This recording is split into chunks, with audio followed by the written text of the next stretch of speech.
You like it like this? My God, do we love football. Or like this? I love the sport of baseball. And what about this? You can have a sports show without all the vicious talk. Simple human decency. Whatever it is that you like. Yeah, I like chaos. We've got it covered. This is live. It's sports the way you like it. My friends, you may not know this. It's got everything you want. Local and national sports talk that's fresh, in season. Why is it saying please stand by? Find it cooking with Jeff, Jay, and Kelly. They don't just stir the pot; they add more flavor than the other guys. Well, it's definitely online. We're definitely on. I see it now. All right, and hopefully you are seeing us and hearing us, and I don't know what the heck is going on with our connection today. I may have to restart this because I'm getting a please stand by on YouTube. Yeah, I could see that. I mean, I have it on the phone, so I'm previewing it. I still see our logo up there, so we definitely have that buffer. I don't know why we can't see it. Apparently, today, everyone, our stuff is having. Oh, maybe that might help. Yeah. Transition our cameras over. Now they should be able to see us. But saying please stand by. You want to go grab Chaz real quick again? Yeah, I can grab Chaz. I mean, we're yeah. Do that. So you get the show started. Just I'll get the show started. Jeff is gonna go grab Chaz because we have Ken Moskowitz on the phone. Ken, how are you doing today? How we doing, Jay? We're not doing good. We're having some major technical difficulties here on our live stream today. I'm looking at our YouTube channel. Says we have an excellent connection. I'm looking at what we're seeing in the studio, and we're getting some good camera angles here and everything. But when I look at YouTube, I see a black screen, and I'm seeing please stand by. So I'm not sure what everybody's seeing on YouTube. I know we are recording the show on audio, but I'm not seeing anything coming out live. Usually I can see a live video on YouTube and everything, but you know, right now I'm not seeing any video there, but we will try and press on. I know you're kind of pressed for time a little bit, so we'll try to get this in. And so, Ken, we got the Phillies. They're struggling so far. Maybe we can get an update from Jeff Scott over there. Jeff, what did Chaz have to say, if anything? Well, it has to be something with YouTube, but we are live. We are being looked at here, just to show everybody. We are on, so it is coming through. We just can't see it on the YouTube. But, okay, gotcha. So we can't see it here in the studio, but people can see it at home. Okay. We'll only be able to see the OBS system. Believe it or not, I'm having a little difficulty with my computer too, a little bit. So unfortunately, I'm not able to see anything on my end. So. Oh boy. Gotcha. Okay, Ken, well, let's talk about the Phillies here as we try to pull on through here. Phillies are struggling, Ken. Have you given up on the Phillies? Like you have, Jay? Well, there's a bit of, yeah, okay. I sound like I'm having a little difficulty. You're struggling just like Gabe Kapler and the Phillies are.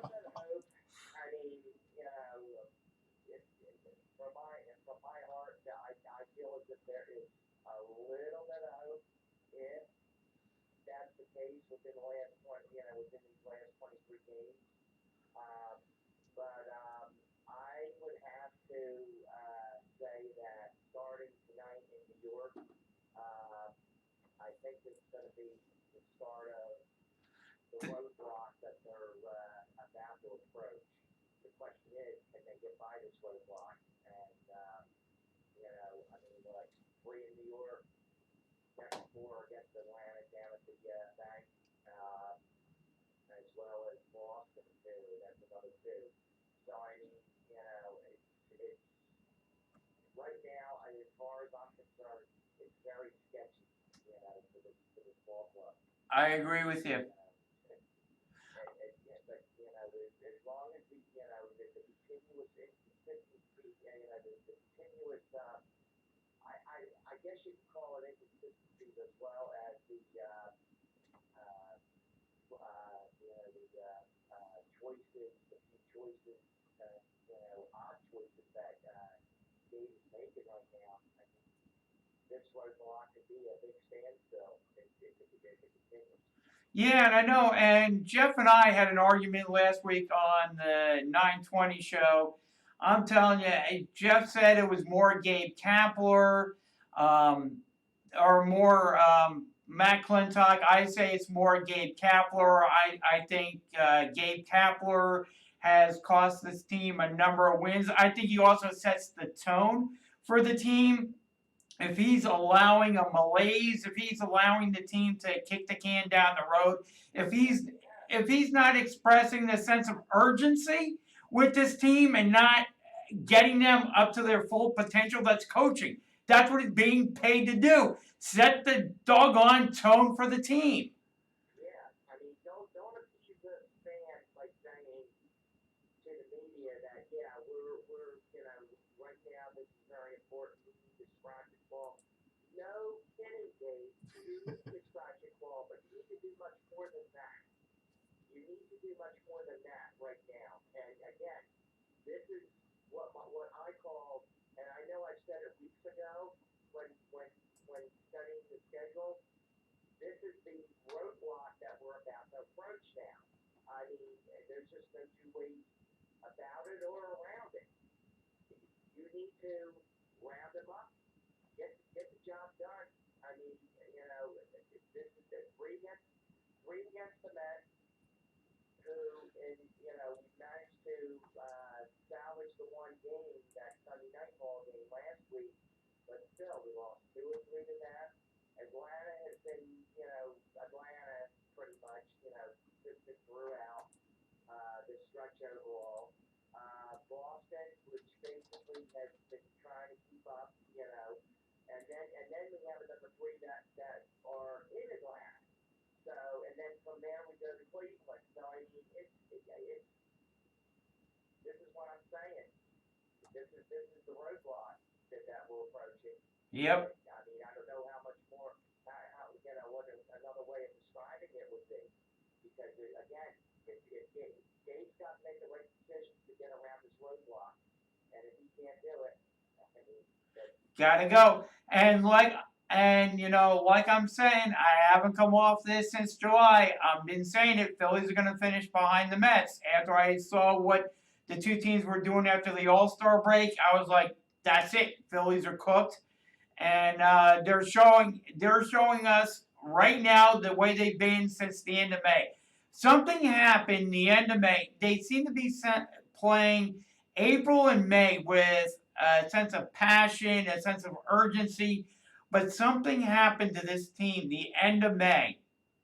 And since then, since the calendar turned to June, I don't know whether they got too full of themselves or what happened, but since June 1st, this team has been in the dumper. And Gabe Kapler is not the type of manager, has not been able to get them out of it. And same thing happened last year. Last year it was August and September. This year it's July, August, and September. It's going for a longer stretch this year, and you have to get rid of them at the end of the year. I can't see bringing them back. I can't. No, I can't either. I mean, and look, all right, I get, and of course, and we all get that you can't help injuries. That's just the bottom line, all right? But this is, and I've said this too, through social media, sites and that. I said, look, this is the only path. If anybody wants to give Gabe Kapler an actual path, okay, as far as overall, it's the fact that he can't help the injury bug, if you will. And Yep. I get that. And I truly get that. But mind you, okay, let's backtrack, because I know I've mentioned this story to you many a time, and I know to others many a time as well, who know this very well. I said, look, back in 2010, when the Yep. Big Three went down, okay, what did Charlie Daniel have to do? He basically had to round up whoever he had, in that dugout, in that clubhouse, and say, look, you know what? We need to chime in really, really good. And before the Big Three went out, okay, they were 3 games above 500. And mind you, with the Big Three, and for those that don't know what I'm talking about as far as Big Three, Ryan Howard, Jake Sully, and Jimmy Rollins at the time. So, and then when the three were out, and this is the year, and I believe, yeah, this was the year 2010 in which we had Wilson Valdez at the time who played shortstop. Without the Big Three, they managed to rattle off the better part of at least 52 to 55 wins, if not more. So, and that was without the Big Three. So, this is what I'm saying about Dave Tatler as well. I mean, he just, it's like, okay, yeah, you have the country out, let's say you have Robertson out as well, but I mean, still have all these bodies, these capable bodies of going out there and doing what they have to do to produce. But you need to stick them in. Make sure you stick them in at the right time. Don't just stick them in for one batter or and then take them out or one half inning or a full inning and then take. I mean, if they're doing very well, you need to keep them in there. I mean, at the end of the day, these guys are professionals for heaven's sake. They're not babies anymore. No. To me, the overall game has just been. I mean, it's like, and I've said this too time and time again with this era that we're in. Okay, it's like everybody is all hot-tied to this. And I said, and I asked the other day, I said, somebody needs to get me out the commissioner's book. Where does it say in the commissioner's book that company hot-tied to this analytic era? Where? It doesn't. I just don't get it. I mean, yeah, I've seen Moneyball, read the book, and I get it. I get the whole fact, the factor behind it, but it shouldn't have to trickle down to the big league teams, the big market teams either, like Philadelphia and Boston. I mean, come on. It's just I just don't understand. I'm with you on that. I mean, but at the end of all this, though, it's what you had said too, Jay. It's where the manager has got to, yes, we're unfortunately in this era, but the manager at the end of the day, though, he's got to go with his real good gut feeling, his good gut decision, and he's got to make those correct gut decisions, on the fly. I mean, it just you can't have this plan go about it, whether coming out of a printer of a computer or what. And that's what it seems like. It's happening every night, and it's just, it's not good. And if Dave doesn't do this again, going back to this starting this weekend, if Dave doesn't get around this roadblock, I don't know what's going to happen.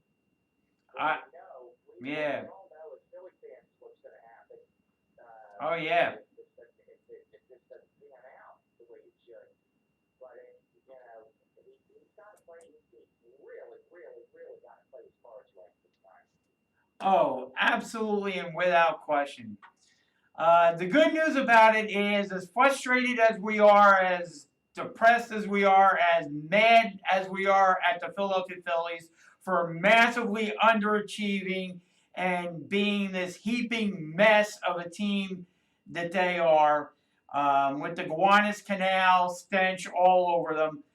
The good news is the NFL has returned, kicked off last night.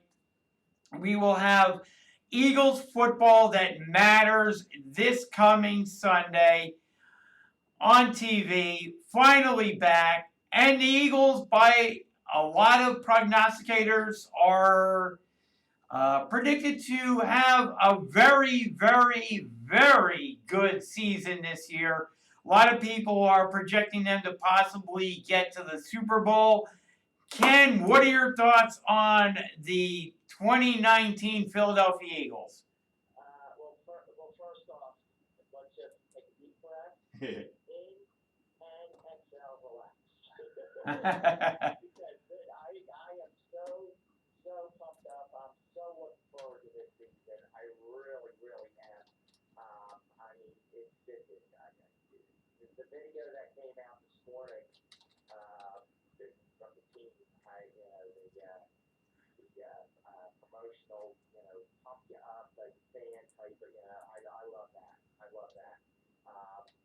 Yeah, and I've been saying this, all along, from training camp onward, that, look, you know what, it's pretty much plain and simple right now, okay? Now, we know Jim Schwartz, he'll handle that defense very well, and I have full confidence and fullest from my heart that he will. But one job and one job only, simple job for the offensive line.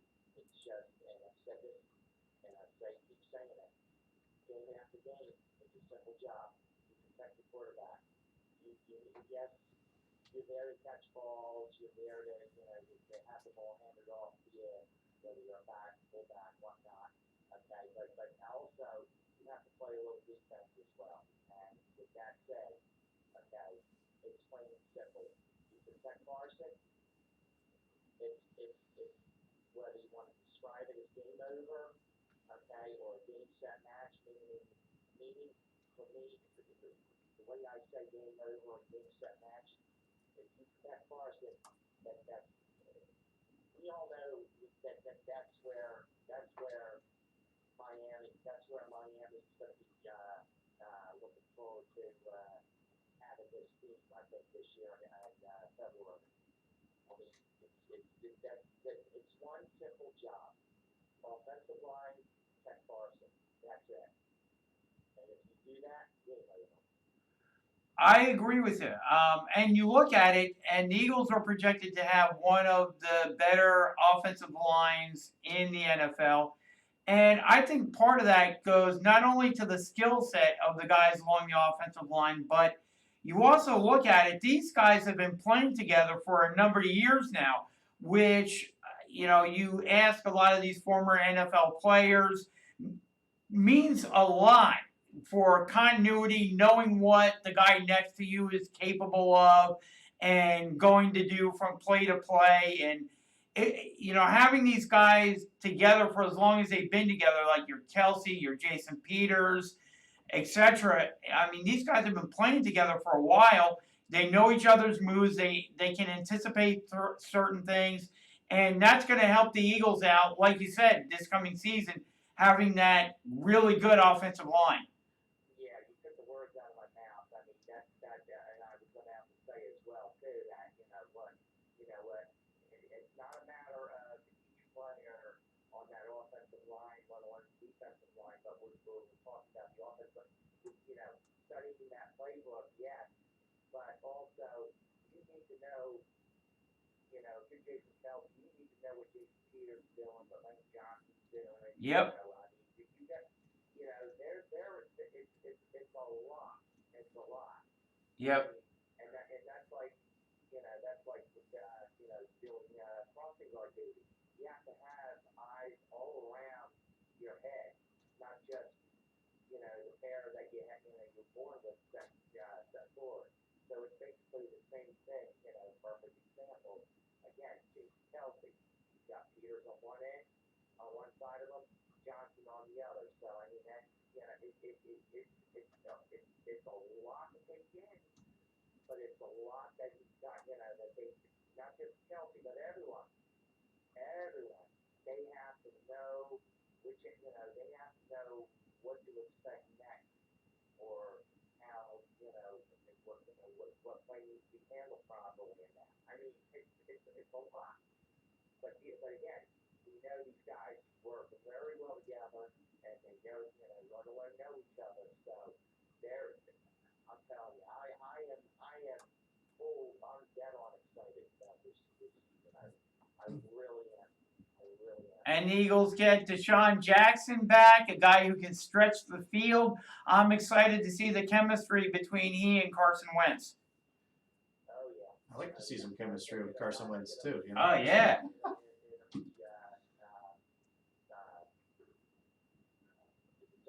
Turn left my head, but let's put it this way: I think it's going to be one of the best this year in football. Well, let me ask you a quick question. Jay, you mentioned the offensive. They Yeah. know each other. They know how to play, well together and gel. Do you think some of the new rule changes that they have, especially with the offense, blindside blocks and stuff like that, do you think that might affect them this year? One of the things I am scared about is the new challenging of pass interference. Oh, When bringing that up, I think that's going to be interesting to see how that plays out during the course of the season, how it may determine a game. And you're talking about not necessarily with the Eagles, but it could be a game between, like, let's say like last night. It could, it didn't happen, but it could determine a game between, let's say, the Packers and the Bears. And all of a sudden now the Eagles may not get home field advantage because of a pass interference challenge. So I'm interested. I don't know about you, Ken, but I'm interested to see how this new challenging of the pass interference call is going to affect the outcome of games. Well, you know what, and it will. I think, unfortunately, it will. I mean, but it's going to be between the receivers and and the outside just say your outside linebackers if you're opposing your opposition. I mean those are going to be key positions, especially when it comes to the things that as a fan you're going to be holding your breath and saying, all right, let's hope it's not going to happen with Deshaun Jackson or I don't Yep. know. I mean, you got to thank unfortunately you got to thank Sean Payton for this one. I'm telling you. Yep. In no disrespect, he's one of the best. He's one of the overall best coaches. That we've been in the last 10, 15 years or so. But you know what, though? But if I had been Goodell, I would have been like, you know what? You need to get over it, Sean, and move on. You need to get over it and move on. And end the story. Done deal. Close the door behind you. I'm done. I mean, that's just that's what I. If I had been in Goodell's shoes, that's what it would have been. Because it's like, come on. So, I mean, and I really still think, though, too, that the Saints, in my opinion, I think they're going to, now look, they may win the division this year, they may win it next year, with the group of guys, with the core group that they have going right now, but you know what, though, they're not going to go very far because I think it's that particular, this, with what happened last year, I still believe it's going to haunt them for a numerous amount of years to come, I think. Yeah, it very well may. Just going around the league a little bit, Ken, the Dallas Cowboys made Ezekiel Elliott the highest paid running back in history, in NFL history. Currently the highest paid running back in the NFL.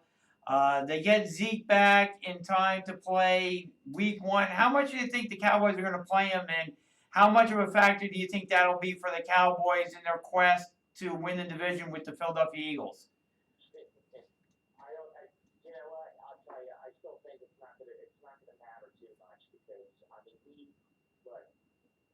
out of anybody else in the league right now, I think we have the deepest of the deepest as far as backs go. So I mean, we don't have one particular standout right now. We have a nice group that's going into this. We've got Howard, Sanders, and both Sproles and Corey Clement, which I'm glad he made it too. I'm happy about that. So I mean, what because everybody else is all dependent upon one guy. Obviously, Cowboys being a perfect example too. But for this, but I mean, like, I still say this: the back's lifespan is anywhere from at least 4 to 5, anywhere between 4 to 6 years if they're really lucky. I mean, it could come down to one play.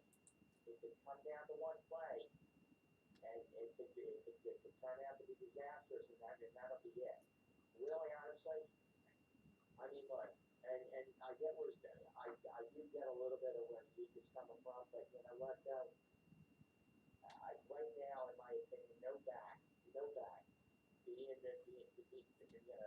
what the lifespan of a running back is in this sport, $90 million. I mean, it's just and whatever the guaranteed payout is from him. I forget what it was. I read it and I forget. But you know what? Unfortunately, it's not worth it. It's not worth it right now. I don't think for a back like that. And I mean, they always seem to give him credit there. They always seem to make the news in such the oddest ways possible. Whether it's him, Dak Prescott, Jerry Jones, especially. I mean, by golly. But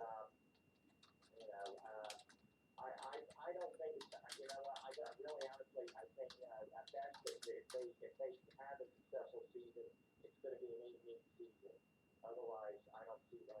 I don't really honestly I don't see them anywhere in the world. I mean, now look, Elliott may have a good year. I mean, we can't count that out overall as fans, but otherwise, I don't see any type of damage, done by them. If any damage is going to be done, there's no way around it. I think it's us who's going to be doing the damage, nobody else. There you go. And got to get your opinion on the Antonio Brown saga with the Oakland Raiders. I think he's going to be cut. I think they're just looking over the contract and getting their legal team involved and figuring out, okay, how can we cut him? What can we do? He's definitely going to be suspended. I think his tenure with the Oakland Raiders is over. His agent came out last night and apologized over and over, said he loves John Gruden, says he's not going to be a problem anymore. I think it's water under. I think right now the dam is burst. Everything has been done and said. Bridges have been burned. And I think the Raiders are just going to go ahead and suspend him. Go ahead and cut him. That's what I would do if I was Mike Mayock. I would take it upon myself and cut Antonio Brown, because you got to send a message to the locker room that his antics will not be tolerated.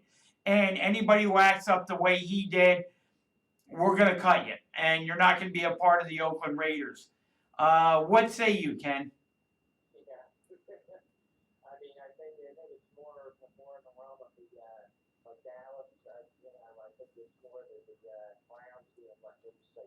Yeah. I mean, it's just, I just,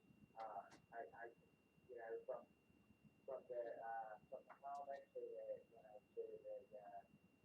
stupidity as far as not reading the rules and regulations of the, hyper chamber or whatever the heck you call that. Yeah, what? You wanted out of Pittsburgh, okay? You got your wish. I mean, you're there to start too. I mean, Ken. Once you don't grow up, you're never going to grow up. I mean, that's just the bottom line. And that's obviously the bottom line with Antonio Brown.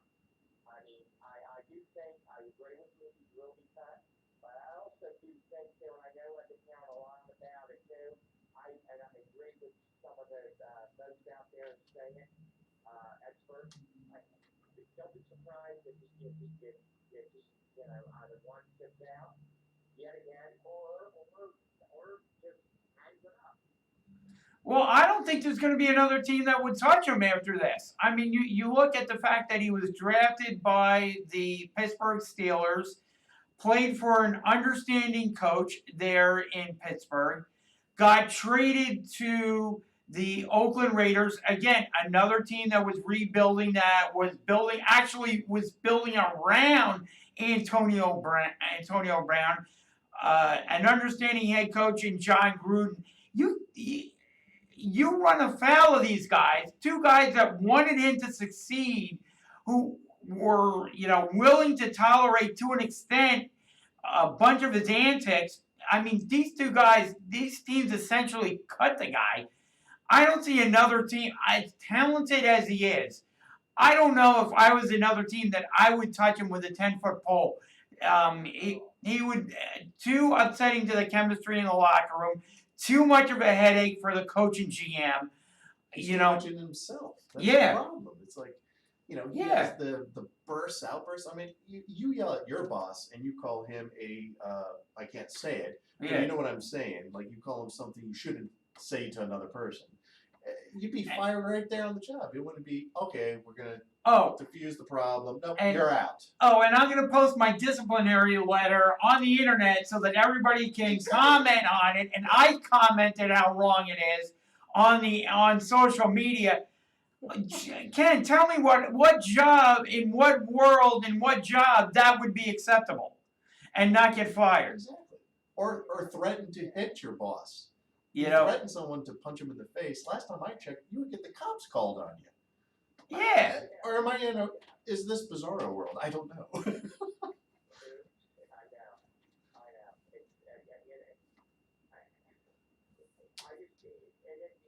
just with Antonio Brown, you look back, you look back, there was, and then there was Taylor Owens, when he was with us.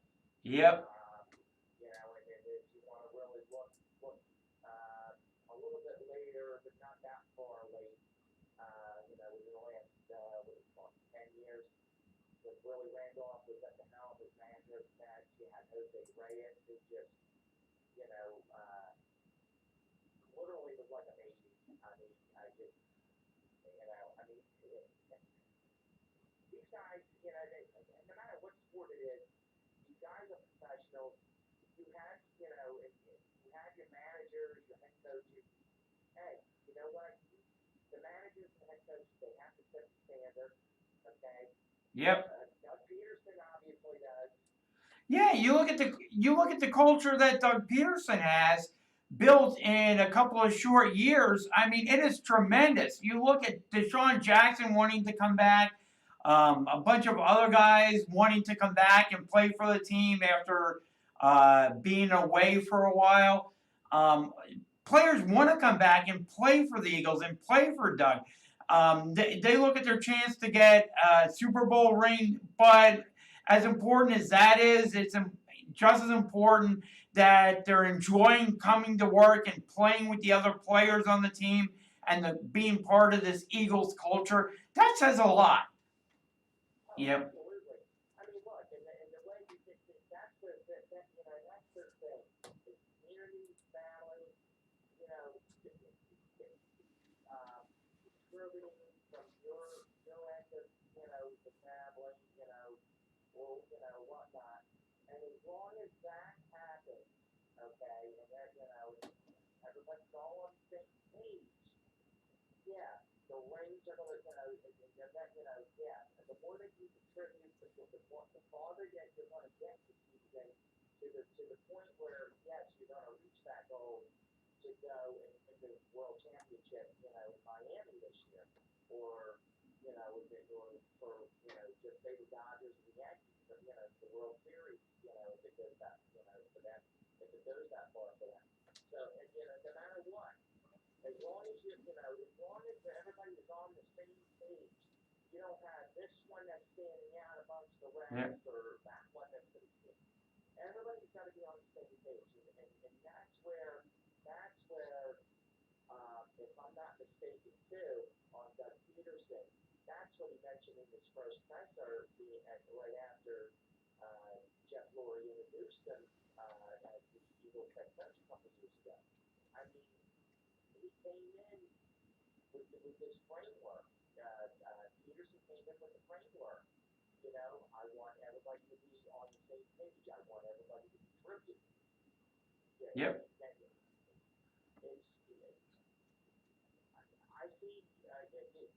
I see who reigns supreme, and obviously you see who does not reign supreme. Yep. So, and now everybody can judge what you're going to play, but at the end of the day, though, you got to see who reigns supreme, who doesn't. I mean, you know who the professionals are in each of these sports, and how everyone's handled. So, I mean, and again, like Jay said, that's where the Eagles have that model. Yep. I mean, you can't have, you always want to build on that model. Don't get me wrong, but you always want to set the standard all the time, each and every single solitary season, year after year. That's where you're going. The more you do that, the more you're going to really win supreme in that. Yep. In that sport. I know you're going to have to run in a few minutes. I want to get your prediction on a couple of games real quick. Before we do that, want to get your opinion. Eagles almost traded for Chargers running back, holdout running back Melvin Gordon this past week. They offered up one of their own running backs in Jordan Howard in the deal. A couple of mid-round picks would have changed hands. What were your thoughts on the possible trade between the Eagles and the San Diego Chargers? Well, up until I read this morning, Jay, on basically with what you just mentioned now, and what I along with every other fan in Eagle Nation were wondering and reading about, doesn't put the dampers on it. It was untrue. Okay. Okay, gotcha. Totally untrue. I mean, look, if that were the case, okay, and yeah, Gordon's a good player. He's not Hall of Fame type caliber player, in my opinion. He's a good player. I would have to, if we were to get him, okay, now, I know I read about Howard and wanted it, what was it, third round, I think? Yeah, like a mid-round pick. Yeah. Yes, it wouldn't have been the end of the world. However, I think what would have happened, for me at least, I don't know about the rest of Eagles Nation, but for me at least, my prediction of obviously them going anywhere from 13 to 50, if we're going 15-1, going on to win the Super Bowl, I would have scaled that back, I think. Oh, really? Player, yeah, I would have scaled that back to them reaching the championship, the NFC championship game. Win or lose, that would be a question mark. That's if we got, if that were the case, and if that were true, and if it did happen, that we would have gotten Gordon. But, and again, he's a good ball player, but I don't think he goes Hall of Fame type of caliber type of player. He's never beat the Elliott, obviously. Oh, yeah. He's got a good head on his shoulders, obviously. But I think for my prediction, I would have had to scale that back a bit. Gotcha. Well, want to get your, before we let you go, want to get your prediction on a couple of games this weekend. Okay, let me throw out this. Tennessee Titans at Cleveland Browns. That would be a really good matchup, I think. I see it being a rather close game, in my opinion. I'd say Cleveland by 7 or 10, maybe. Yep. Okay. Who do you think wins? Andy Reid and the Kansas City Chiefs, or Nick Foles and the Jacksonville Jaguars? Andy Reid. I gotta agree with you there. All you have to do is turn on Andy Reid's statement right now. Okay, how about the Buffalo Bills at the New York Jets? I think that one's going to be tougher than most people are thinking. You know what? There's a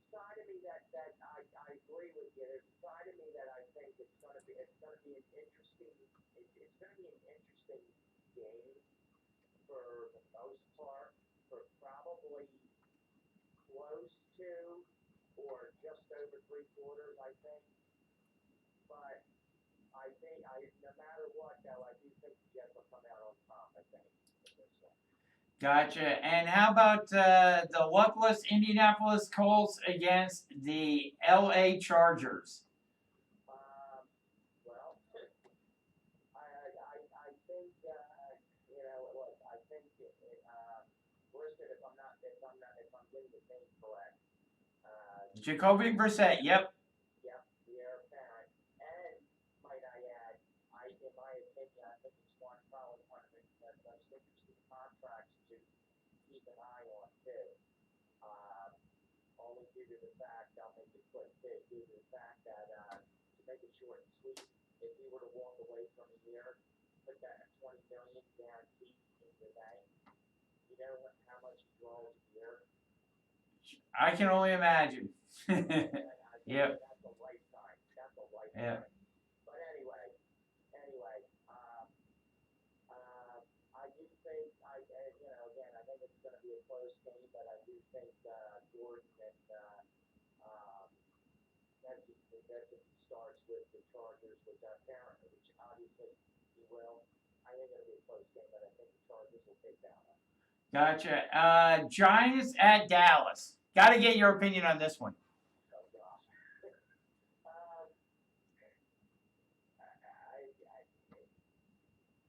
This game I think is going to be interesting too. I think it's going to be. I think so. The battle of the backs for Elliott and Saquon Barkley. Saquon Barkley. Yes, thank you.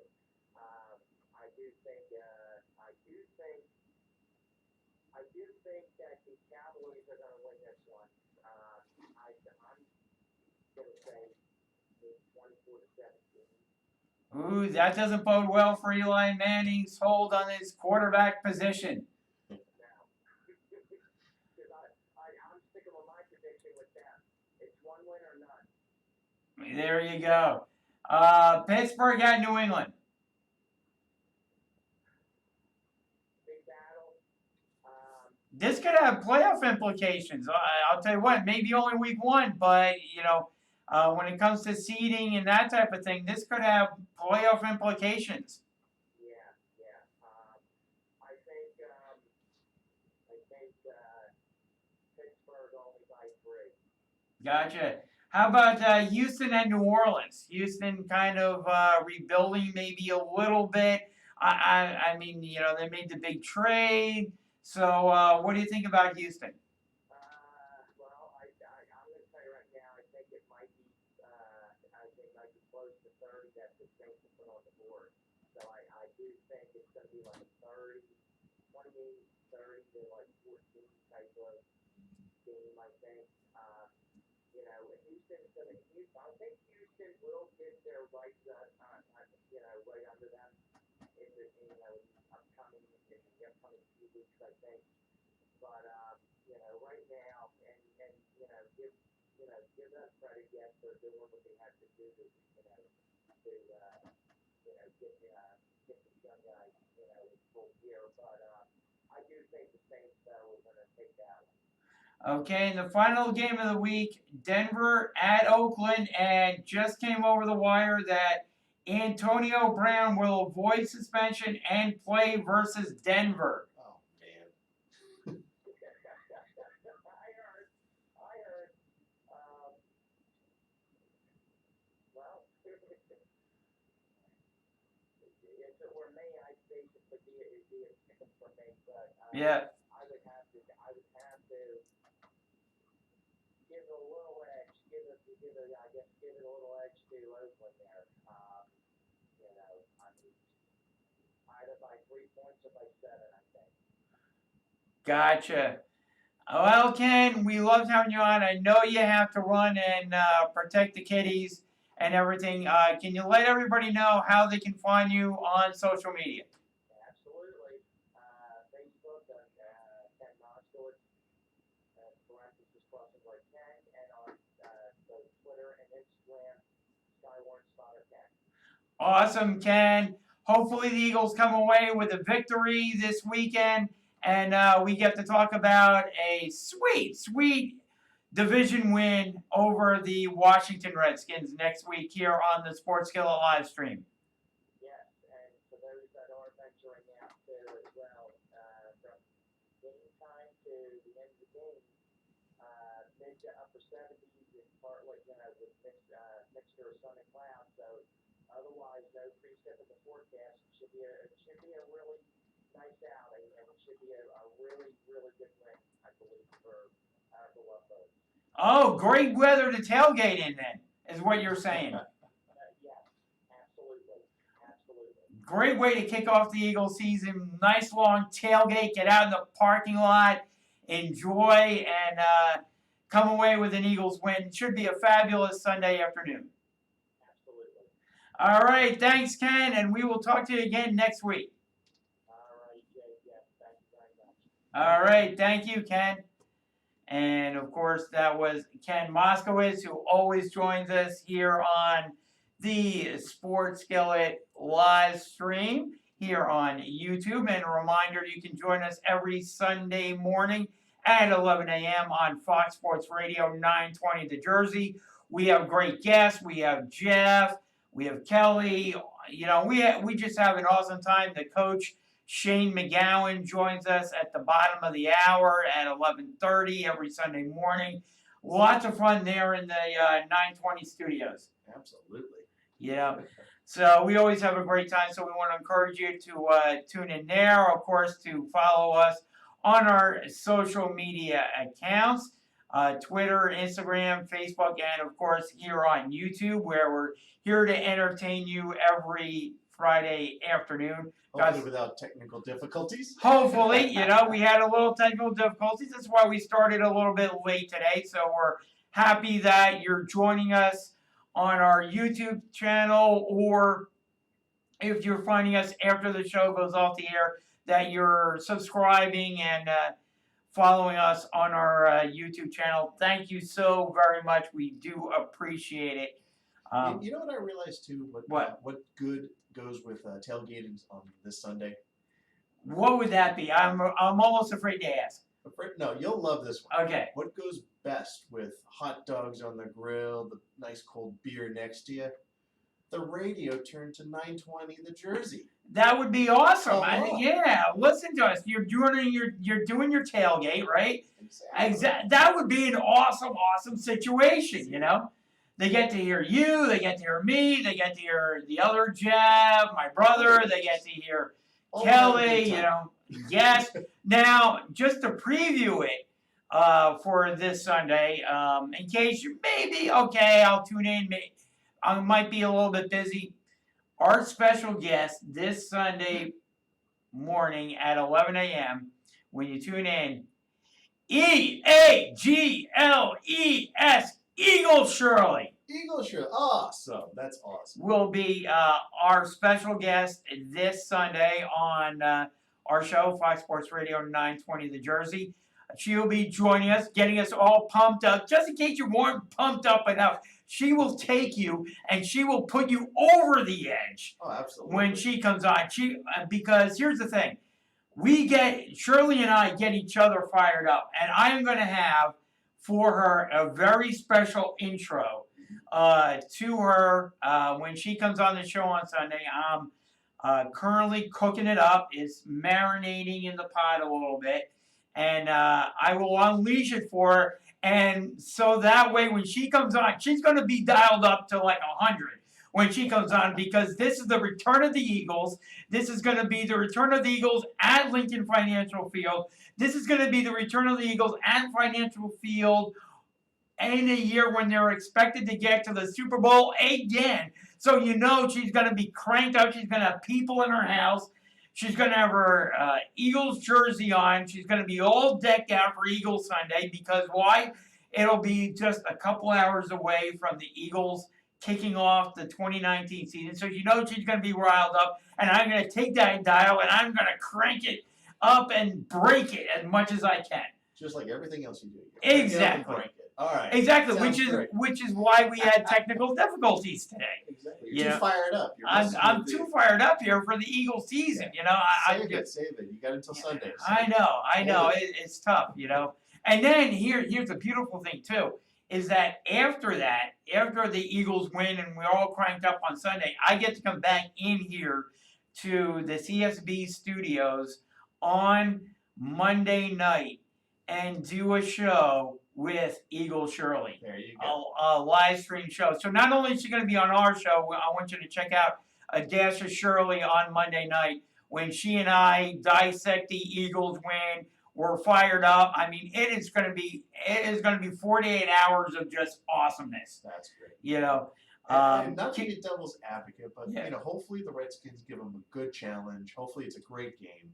You know, I mean, I don't want to downplay both teams, but you know, stay fired up for the Eagles, yeah. Yeah. But hopefully the Redskins are not like an easy team. Well, yeah, I mean, they had a little bit of drama to it. I understand what and it is, here's the thing, it is a division matchup, and you know that John Gruden may be playing for his job this season because he's had some bad seasons with the Washington Redskins, so he doesn't want to finish in last place, so he has incentive.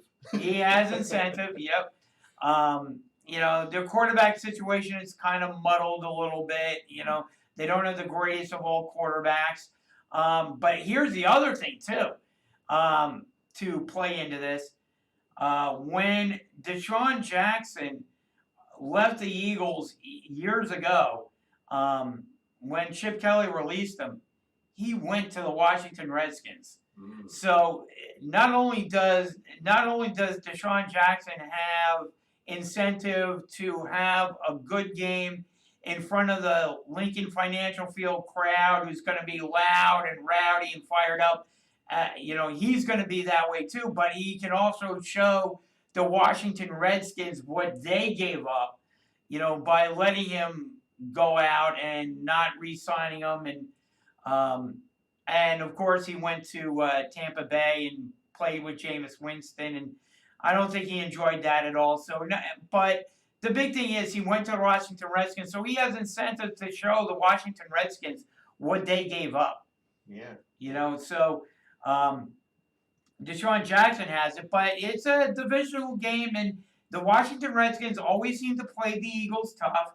So, we're going to see.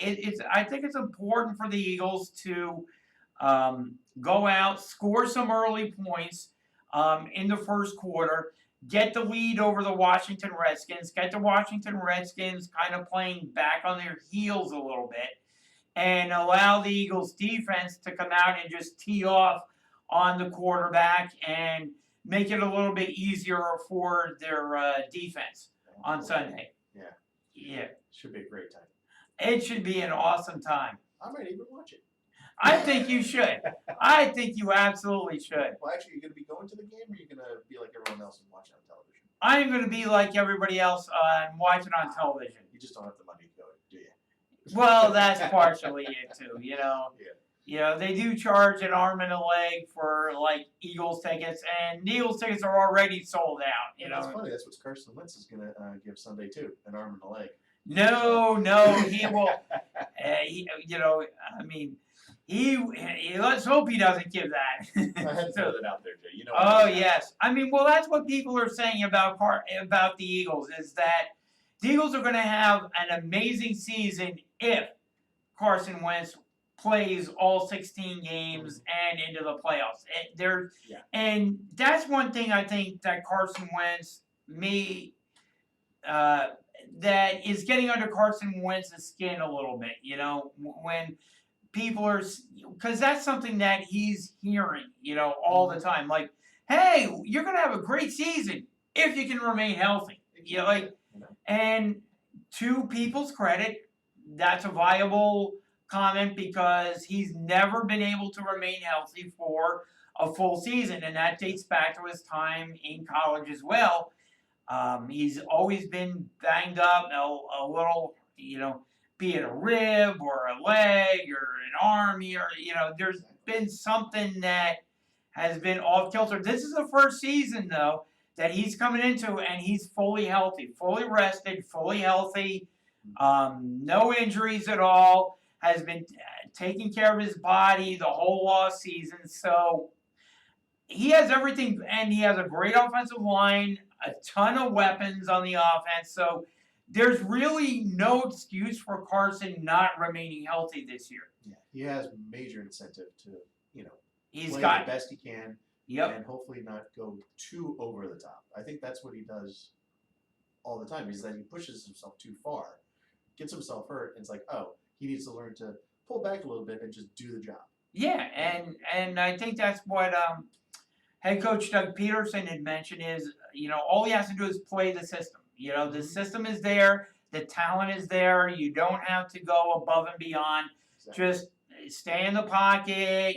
Yes, trust your offensive line. Yep. Your offensive line is as good as it's ever going to be. So you have that in front of you. You have tremendous weaponry on offense. Just you don't have to run around. You don't have to force yourself to make plays anymore. The weaponry is there. Just trust the guys and let the ball fly, and trust the system and trust the plays that Doug is sending in, and it'll be an amazing season. Exactly.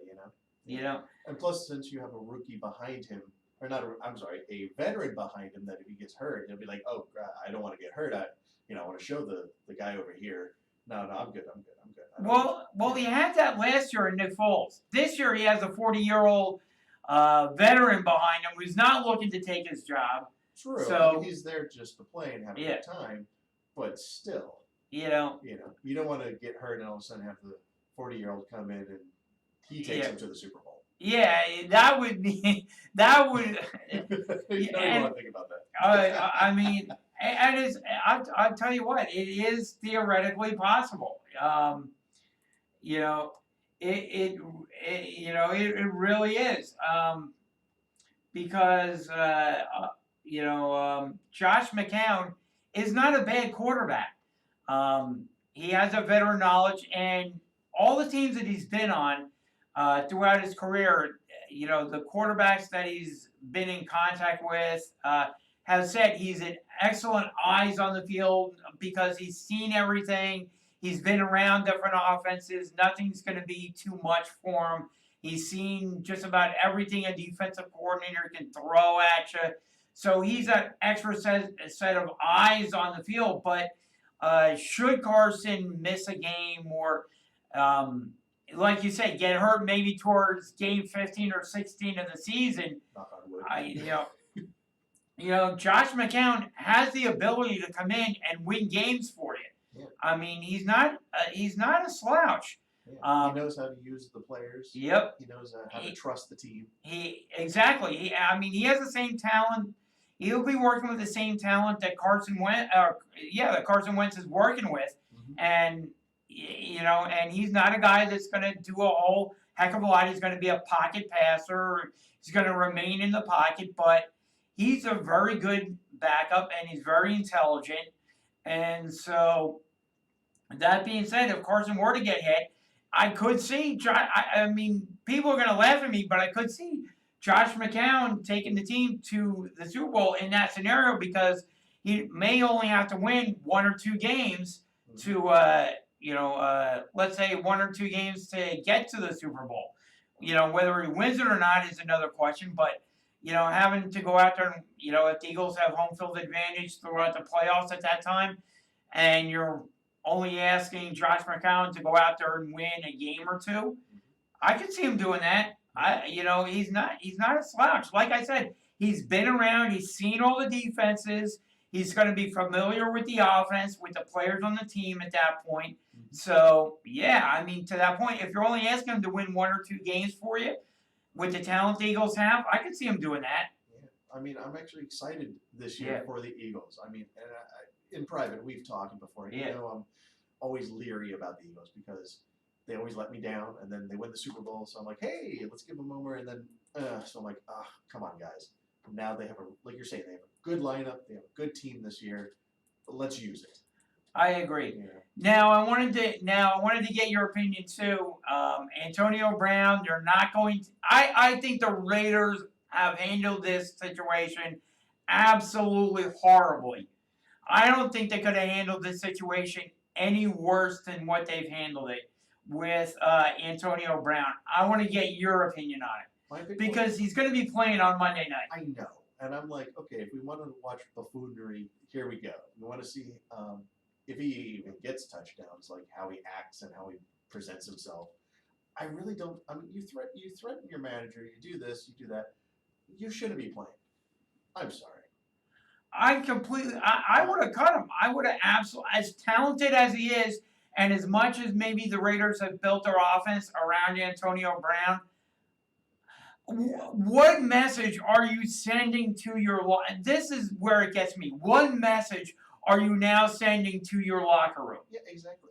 And the fact, and I'm not trying to turn this into any kind of how do I use these words delicately, into a racial thing, because some of the stuff he was saying to his manager was a little bit Yeah. and I'm like, okay, if it was reversed, it would be totally different. The manager would be fine. If the manager had said stuff like that, forget it, over. But no, he's allowed to say that, and then now he's still on and he's getting paid, and they're not doing any, like, what penalty is he being given?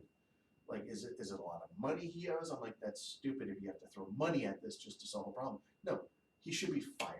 And you can't go, and you can't Or go. better yet, don't pay him, make him sit on the sideline and watch the game. It's like, you get a timeout. Yeah. Learn your lesson, sit in the corner type of thing. I'm sorry. No. I totally agree. I completely agree with you. This is egregious on the part of the Oakland. This could tear the Oakland Raiders apart. It literally could. This is absolutely egregious. Yeah. Because now you have to ask yourself, besides having the player still on there, is it a reason like, okay, this guy's a great player, let's use him, let's, is it down to a money issue now? Is it just, I don't know, but it makes no sense to me. I'm done. Yeah, I mean, to me, you're bringing in young guys, because this is the thing. You made a bunch of trades. You're bringing in rookie players, young guys, players who are new to the team, and they're looking at this and they're saying, okay, let's see. I can cuss out my general manager. I during that tirade against my GM where I threatened to punch him and cuss him out. I also kicked the ball, punted the ball away. I posted his fine letter on social media. I didn't come to training camp. Oh, okay, this is all acceptable. All right, that's fine. Okay, I can get away with it. Well, you let Antonio Brown get away with it, And so, I mean, it's egregious and horrible what the Raiders are giving, that the Raiders have caved into Antonio Brown. And from my perspective, whatever happens this season, the turmoil that he causes, they deserve, as well brought on. You had Mike Mayock and John Gruden. Hey guys, you had your opportunity to end it. You failed miserably. You bowed down and kissed Antonio Brown's bare butt in this situation. So you deserve whatever Antonio Brown does from this point on. You deserve it, and I hope he gives it to you tenfold, because you had your chance to act on it. You had your chance to suspend him. You had your chance to cut him. You did neither. You bowed down. You praise him, and then you had him pull down his pants, and you kissed him on his rear end. Is what you did by not disciplining him at all and allowing him to play on a nationally televised Monday night game. You deserve whatever Antonio Brown does. You guys deserve. The team deserves it, and especially when, and I heard this on the radio today. I heard this especially when the team leaders from the Oakland Raiders, the team leaders, veteran guys, whom the other players look up to on the team, came to John Gruden and said, hey, coach, you know what? Whatever you're going to do to Antonio Brown, if you're going to fine him, suspend him, if you're going to let him play, whatever your decision is, we're fine with it. when the team leaders say that, and the team leaders don't go to the head coach and say, hey, you know what? We need Antonio Brown. Please don't suspend him. Let him come back. You know, we think he's going to come back and be apologetic and not be a head case anymore. But no, that's not what they said. They said, if you want to suspend him, that's fine. If you want to cut him, that's fine. If you want to play him, that's fine. You know, that tells me that they were fine with cutting Antonio Brown and getting him the heck off the team. Yeah, exactly. I mean, he even, and this is what I'm trying to figure out, if this is really heartfelt or not. He did, during a team meeting, give an apology. And like you're saying, he did have the team captains there, and they stood with him. I'm like, okay, big deal. He apologized, but is that because he doesn't want to lose his job? Is that because he really does feel emotionally like, oh, I shouldn't have done it? And supposedly they treated him like a family member. I'm sorry. If I did something like that to my dad, I wouldn't be part of the family. Yeah, I'm sorry. exactly. You're 100% right. Left and right. It's like, that's great, but you're out of the house. Let me see what you do. Let me see what you do going forward. You know, Exactly. and like I said, whatever they get, they deserve, and I will laugh at them, and I will mock them, and I will, you know, whatever you want to do with the Oakland Raiders, you know, whatever Antonio Brown does to them, whatever chaos that he causes, that is not going to be an excuse for the Raiders this season. Exactly. They took that and they threw it away. They brought it on themselves. Yep. You know. They had their opportunity. But at least we'll get a good halftime show with his antics on. Oh yeah, so, You know, it'll be the best comedy they've ever seen. Oh, no question about it. But you know, I think what we will do now is we will go to This Week in Sports History. It's a segment that Jeff does every week. Brother Jeff, not my brother Jeff, not the Jeff here. He does it every week, and it's a great thing. We take a look what happened. Take a look back at what happened this week in sports history. There we go. Yep.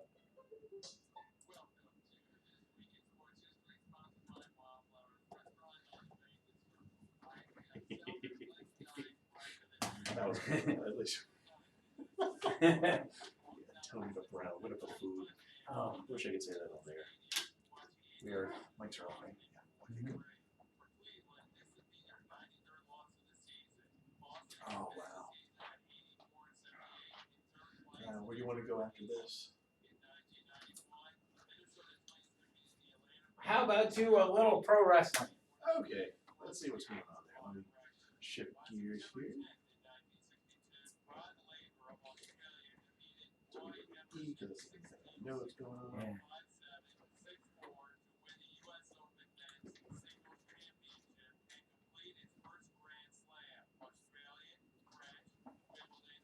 Well, that would be a good transition going from NFL to WWE when they talk about like NFL players going to WWE. You heard about that? Such as Gronk.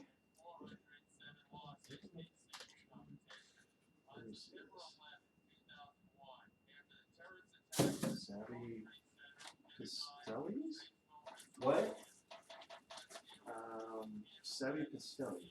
What are these? Okay. Who's reading up about this?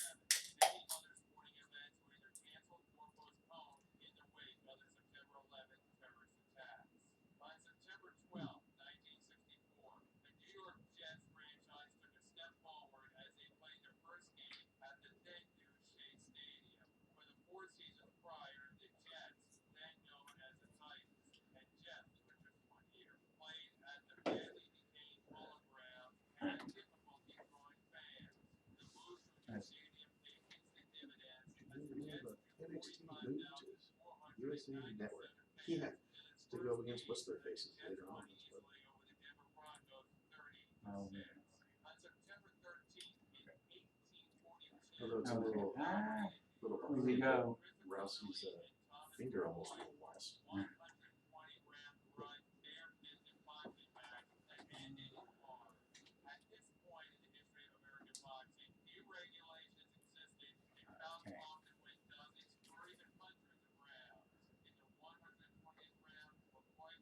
live show. Okay.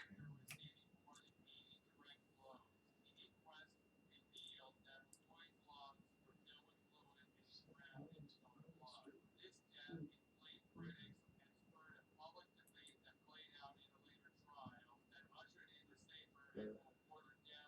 Oh, that's good. Let's go into lucha.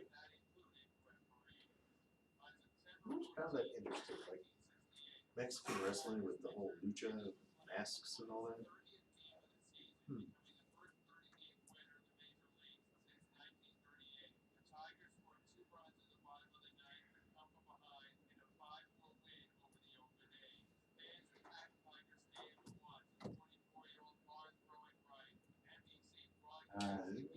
Oh, that's best.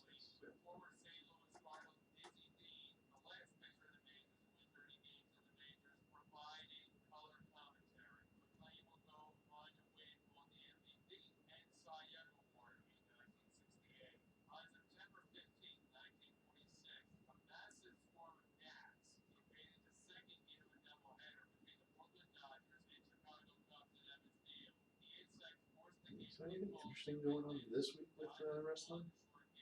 That you want to touch on?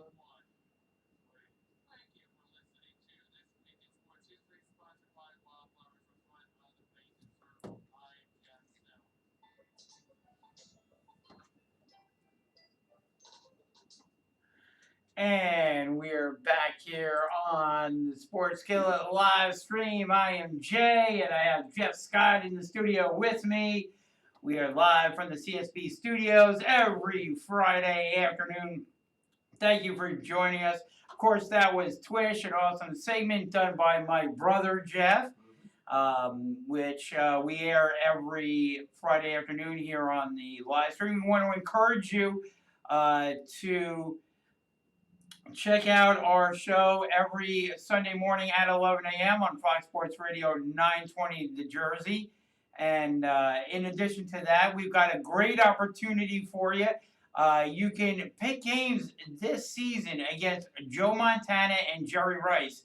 All you have to do is go to our social media accounts, subscribe to our YouTube channel, follow us on Twitter, Instagram, and also Facebook, and then sign up for our Balto League, our Pick'em League, and then what I will do, and I did this twice last night, as a matter of fact.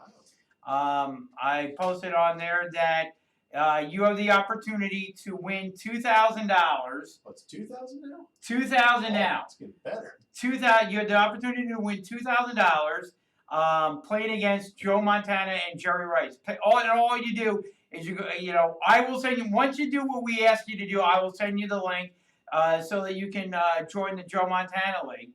And if you outpick Joe Montana and Jerry Rice, or you finish like second or third to them, the top person in the league other than Joe Montana or Jerry Rice, you have the opportunity to win $2,000. And like I said, all you have to do is subscribe, follow us on Twitter, on Instagram, and Facebook. I'll join our Balto League, pick games against us here at Sports Skillet, because that's what we want to do. We want to see how good you actually are. So join our league at playbalto.com.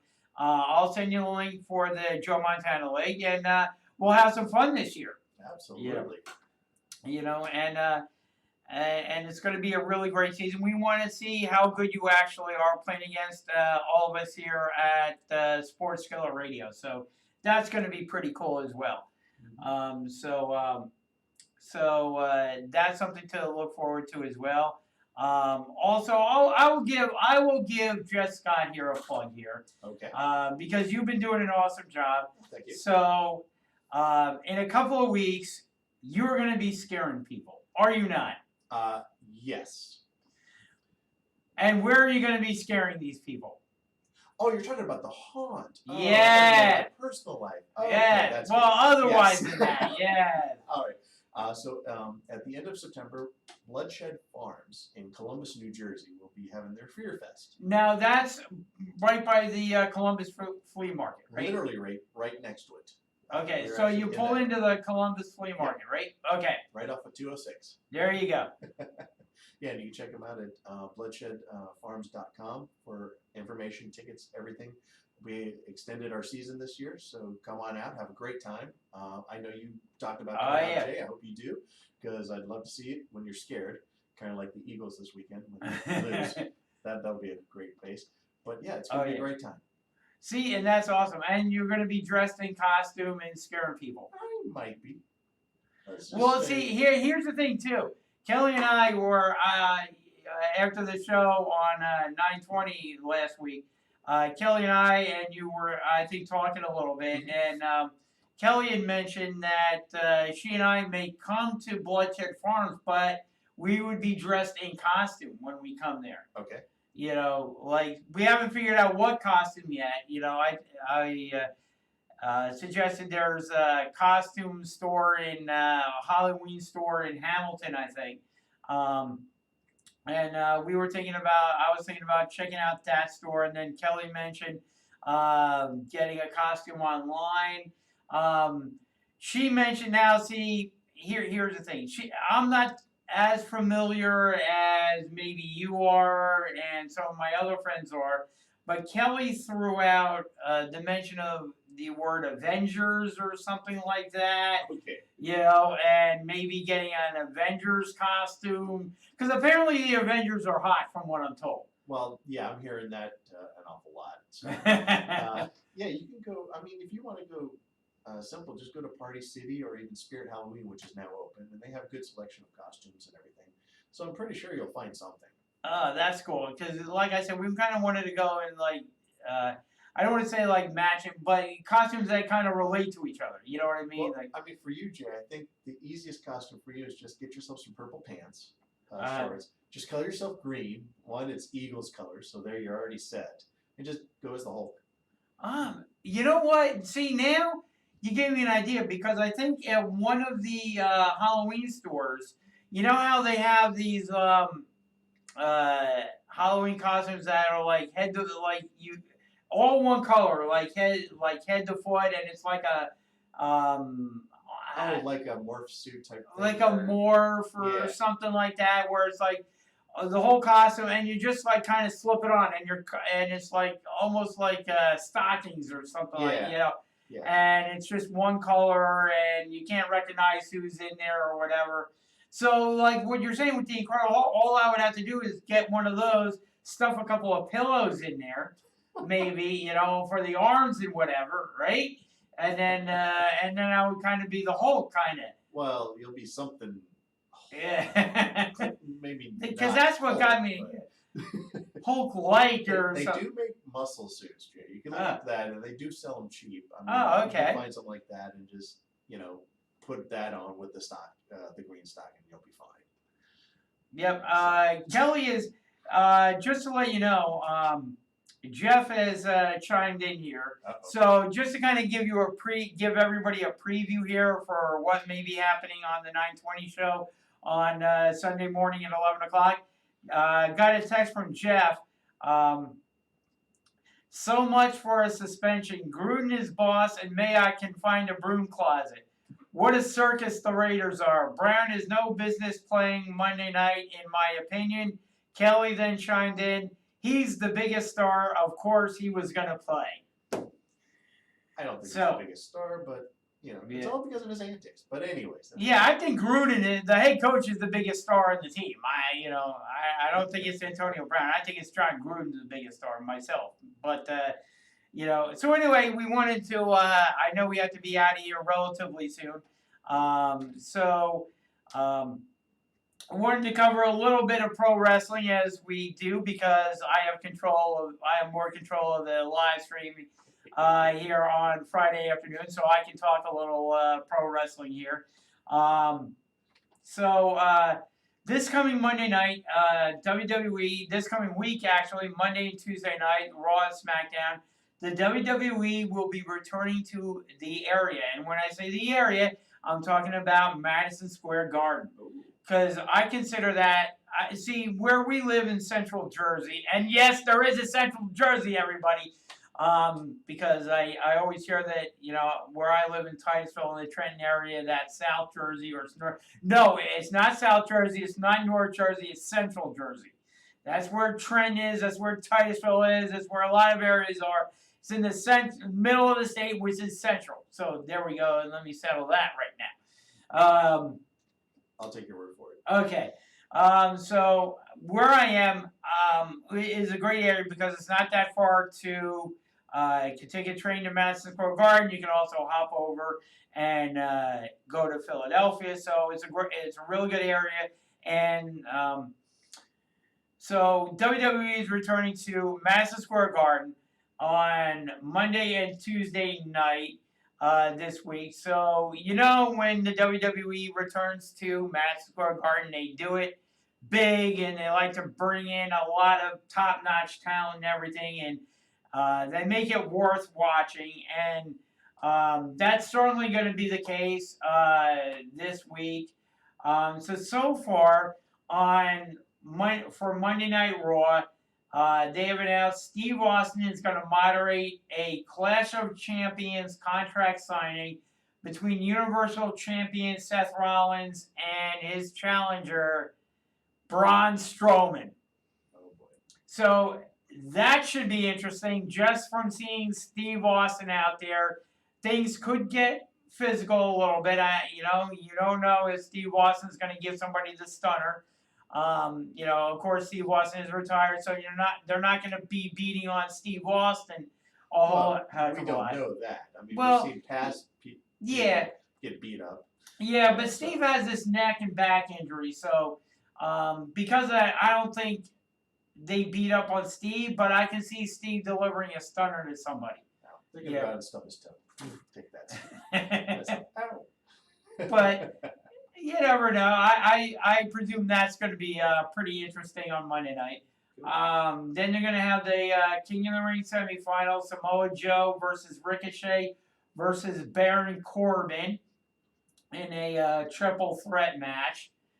I'm thinking Ricochet will come out victorious on that one. They've kind of been promoting him a little bit. I think maybe something happens between Samoa Joe and Baron Corbin. Maybe that sets up a program with those two guys. Maybe Corbin costs Samoa Joe a win, and that sets up a feud between those two guys. And Ricochet advances in the tournament. Rey Mysterio makes his return to the ring against Grand Metalik.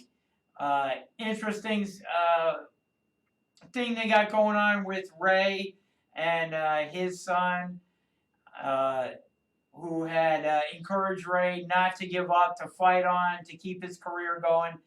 I think down the line, I think you're going to see Dominic kind of turn on Rey. I don't know if the seeds are going to be planted this coming Monday night at Madison Square Garden regarding a turn for Dominic, but I can see Dominic kind of turning on his dad and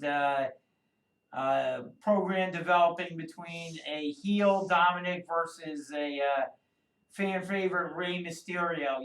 Something along the lines of Dominic and Rey Mysterio. So my opinion is something's going to happen between those two. I don't know if it starts this Monday, but I can see something going on with those two. There also is going to be a dark match going on. They've announced this. Ricochet and Braun Strowman and Seth Rollins. So you can see right there, they're elevating Ricochet right there. And they're going to face the OC's Luke Gallows and AJ Styles and Carl Anderson.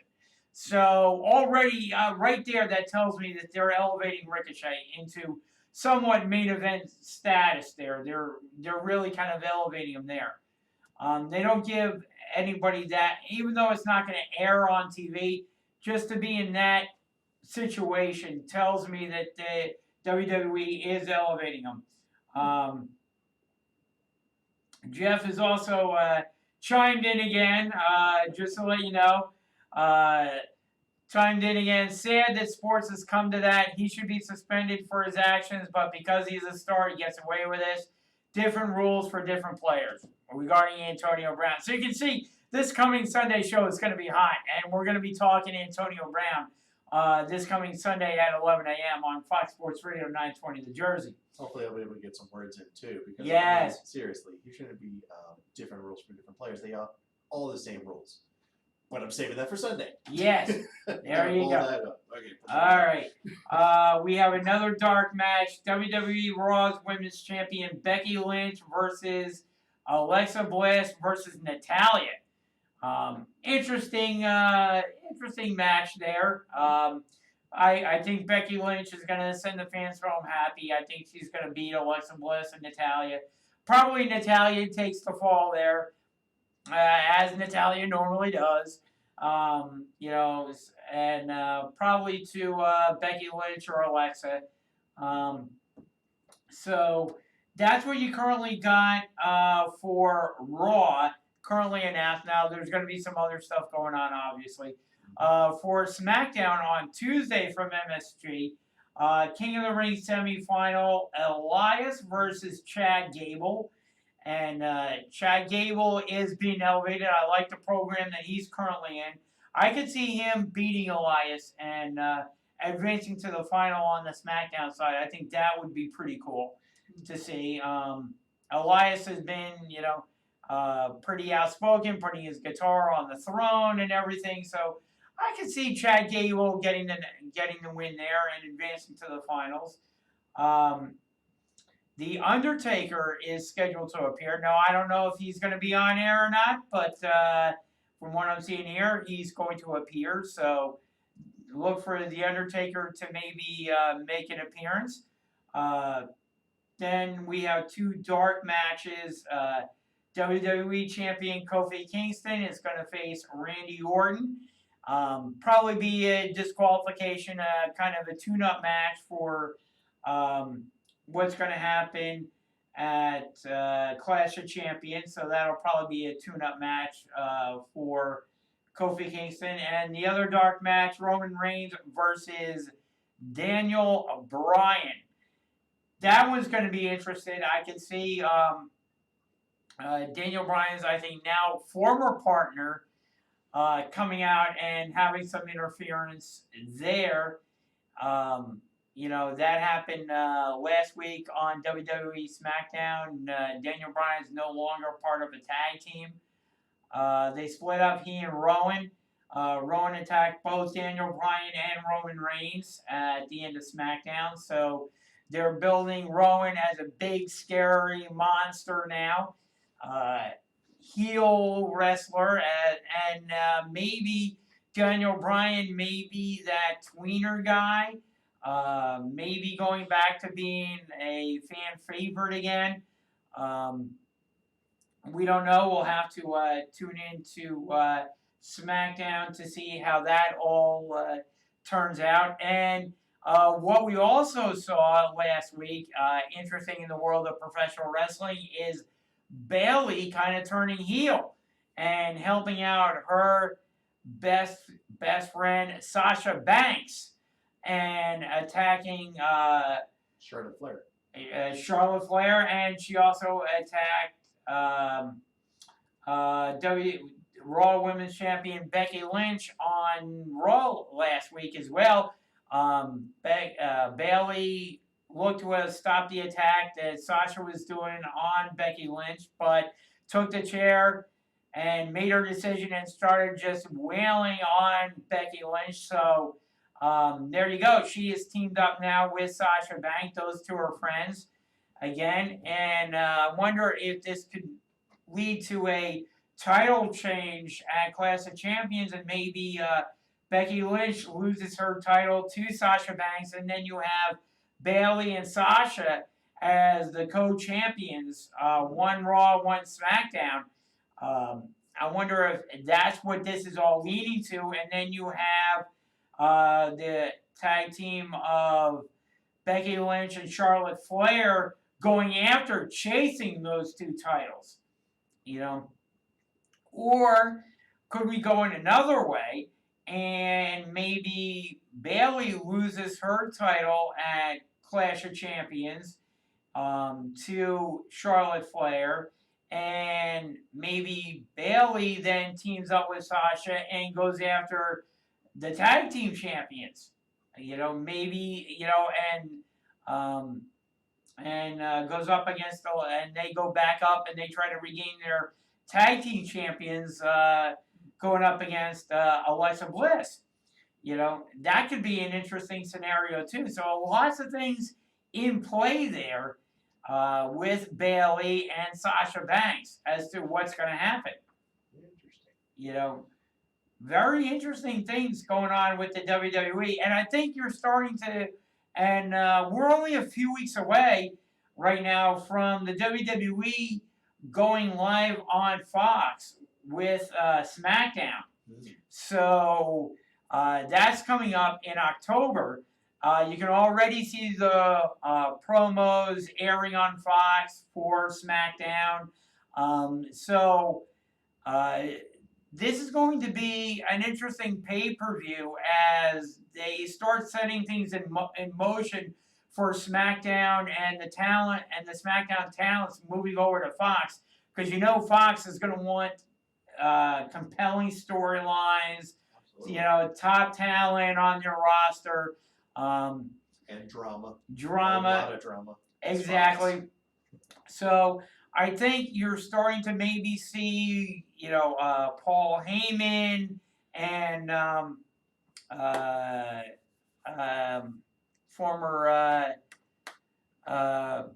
I just lost Eric Bischoff. Just lost his name, and you're starting to see the effects of maybe Eric Bischoff and Paul Heyman on those two shows.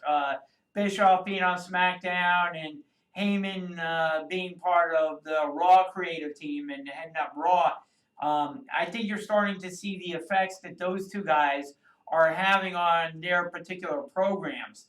Now that I think Bischoff is starting to get his legs underneath him and has seen the writers and seen the talent a little bit, I think you're starting to see the creative juices start coming out of Eric Bischoff a little bit more on the SmackDown side, and they really got to start setting things up for their move to Fox in a couple of weeks, because they're going to want to kick it off big time. Absolutely. On Fox. So when it comes to who's going to be the champions on SmackDown when SmackDown moves to Fox, who does Fox want to see as their champions?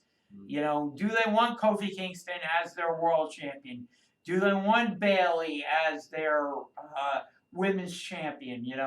Who do they want at the top of their roster? Do they want a Chad Gable, or do they want to start promoting some of these talents that have been overlooked for a while? And give them more airtime and storylines and get them involved. Rather than the same old guys week after week. Make it fresh, because this is going to be a huge thing for the WWE. Absolutely. Especially when you have competitors barking at their heels. Yes, something we're both looking forward to is the Wednesday Night Wars between AEW and NXT. The two big things, and both of them are going to be live on Wednesday nights in October. I think they're going to. I think what Triple H has said is like the first when they go live, when they go to Wednesday, when NXT goes to Wednesday nights. I think he said the first hour is, and NXT is going to expand to 2 hours. And I think what he said was the first hour is going to be live on the USA Network, and the second hour is going to be on the WWE Network. And I think, and that'll be the initial 2 shows or so forth, and then maybe the initial couple of shows. And then what they will do is totally then remove it from the WWE Network and air all 2 hours on USA. So That way, they still get people switching over to the WWE network, and then, okay, we're just going to go live with 2 hours on USA. And that's going to be interesting to see what people do, because Monday Night Wars back in the day, we were switching channels left and right, and or we would have two TVs up, and one would be WWE, the other would be WCW. Of course, it's interesting now when you have DVR systems that can record four shows at the same time. So it's like, I'll just record them both and watch them tomorrow. Exactly. So I can't wait to see what's going to happen.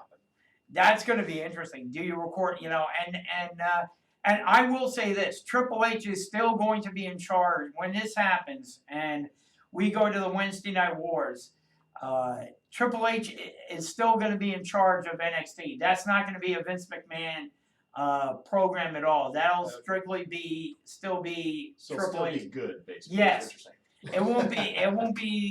Vince McMahon will still be Raw and SmackDown, and Triple H will still be NXT. That's still going to be under Triple H's portfolio. That's good. Plus, Vince McMahon is too busy getting his new football league up and going. So.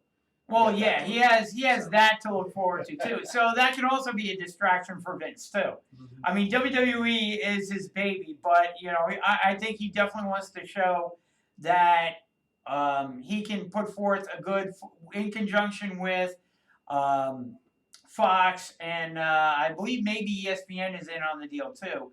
But I think it's mostly going to be Fox.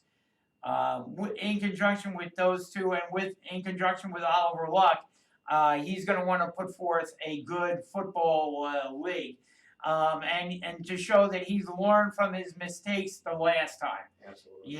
And I think he has. I think they are doing a good job. Getting Oliver Luck was a coup to run the league and to serve as point man, because Oliver Luck wasn't going to come aboard for a joke league. Yeah. And lend his talents to a league that's going to have he hate me and all this, buffoonery and stuff like that. I mean, he has a reputation too.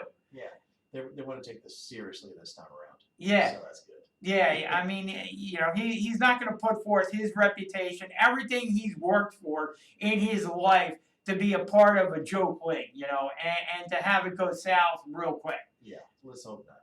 Yeah.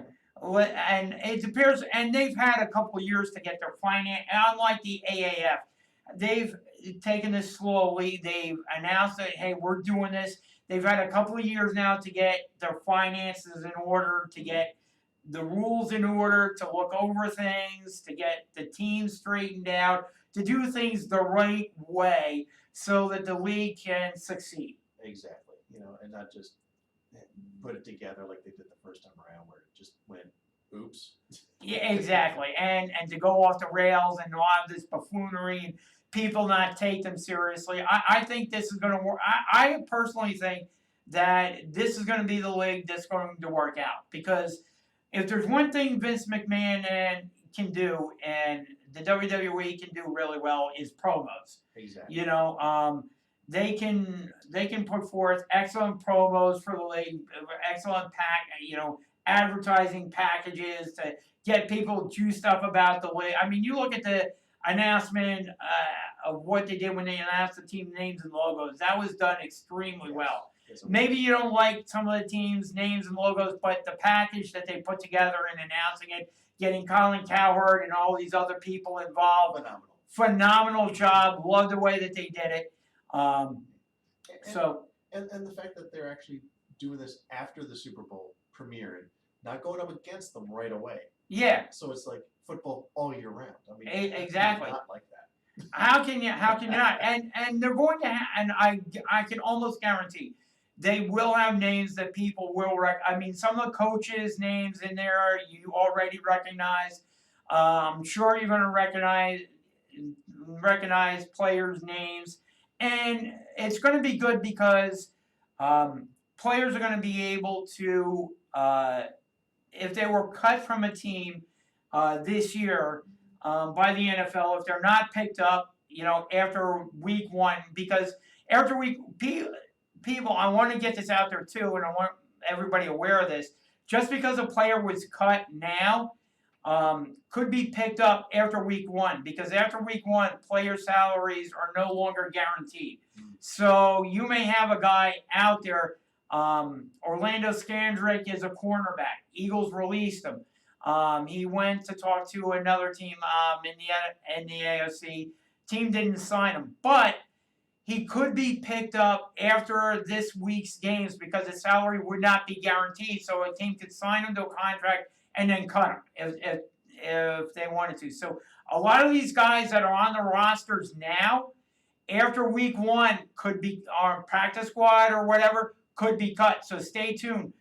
Some cuts may be coming. Some players that are on the street may be lining up to join an NFL team after this week's games. If you can get through and you're on the team in week 2, then you breathe a sigh of relief, and like come next Tuesday, Wednesday morning, if you're on a team's roster, you're good to go. You can breathe a sigh of relief. I made it. Right now, you're on a team's roster, enjoy it, but realize that if you're 50 to 53 or on the practice squad, cuts may still be coming because they're non-guaranteed contracts. Some players the teams like may be out there, like Orlando Scandrick. Eagles had him in camp. They may have said, hey, you know what, hang around. If you get another job, great, but after week 1, we may be bringing you back. So stay tuned for that. Want to play a quick commercial for you, and we'll come back. And actually, you know what? It's about 3:00, so you know what? We are going to get out of here, I think. Yeah, that's a good idea. Yeah, because I believe somebody else has the studio after us.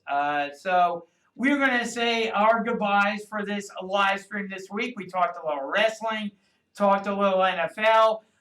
Again, we want to encourage you to give us a like, follow, subscribe to our social media channels. Sign up for our Balto League. It's a pick'em league. We're having fun.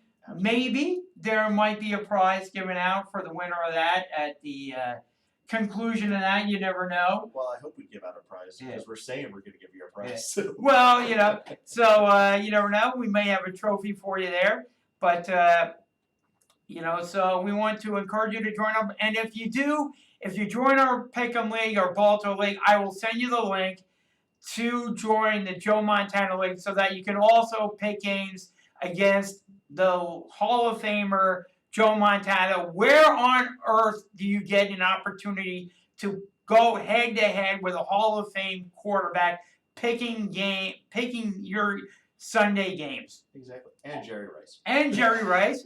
As well. He got into the conversation. 2 Hall of Famers, a quarterback and a receiver. Can you outpick them? And if you do, and you're one of the winning people in that league, if you come out on top in that league, you win a cool $2,000. So not only might you be able to say, I outpicked Joe Montana and Jerry Rice, but I came home with $2,000. All you got to do is join our Pick'em League. I'll send you the link.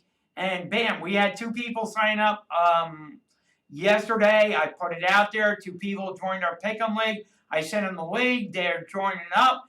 And they're picking games against Joe Montana. You could too. We want to get you involved. Lots of crazy things happening on the Sports Skillet radio show. That's why you got to tune into our live stream every Friday afternoon here on YouTube. And you got to tune in every Sunday morning at 11 a.m. Right, Jeff? Absolutely. There you go. So thanks, everybody, for tuning in this Friday. Hope to see you again next Friday. And we want to have you have an awesome weekend. Enjoy the Eagles game. Get your tailgate ready. Get your tailgate ready. Have people over. Enjoy. And we will see you back here next Friday afternoon on the Sports Skillet live stream here on YouTube. And thanks, everybody. Have a great weekend.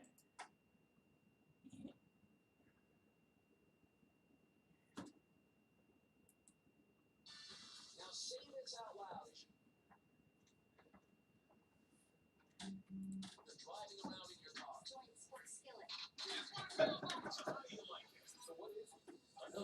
Once we got in, everything worked out, so that's Yeah. good. Thank God. All right. Oh, that was fun. Oh, there we go, all done. Ooh, excuse me.